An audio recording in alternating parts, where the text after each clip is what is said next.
अहम ख़बर है कराची खां सिंध हुकूमत जो दाऊद फाउंडेशन से मुआहिदो थियो आहे। सरकारी स्कूलन जा ॿार साइंस म्यूज़ियम जो मुफ़्त दौरो करे सघंदा। सिंध काबीना दाऊद मैग्निफी साइंस सेंटर ठाहिण लाइ ग्रांट जी मंज़ूरी ॾिनी आहे। सूबाई वज़ीर सरदार शाह जो चवणु आहे त सरकारी स्कूलन जे शागिर्दनि जी साइंस सेंटर जी दौरे बाबति कैलेंडर जारी थींदो। कैलेंडर तहत मुख़्तलिफ़ शहरनि जे स्कूली शागिर्दनि खे साइंस सेंटर जो दौरो करायो वेंदो। सरदार शाह चयो आहे त सिंध हुकूमत तालीम खे हथी ॾियण लाइ सूबे में जदीद साइंस मर्कज़ क़ाइमु कंदी। सूबाई वज़ीर सरदार शाह जो चवणु आहे पहिरें मरहले में डिवीज़नल सतह ते क़ाइमु थींदड़ 6 जदीद साइंसी मर्कज़नि खे ख़ानगी शोबे जी सहकार सां हलायो वेंदो। अहम ख़बर आहे कराची खां सिंध हुकूमत जो दाऊद फाउंडेशन सां मुआहिदो थियो आहे।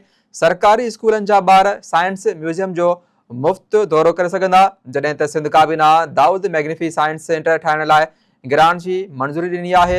सरकारी स्कूलनि जे शागिर्दनि जी साइंस सेंटर जे दौरे बाबति कैलेंडर जारी थींदो। कैलेंडर तहत मुख़्तलिफ़ शहरनि जे स्कूली शागिर्दनि खे साइंस सेंटर जो दौरो करायो वेंदो। सिंध हुकूमत तालीम खे हथी ॾियण लाइ सूबे में जदीद साइंस मर्कज़ क़ाइमु कंदी।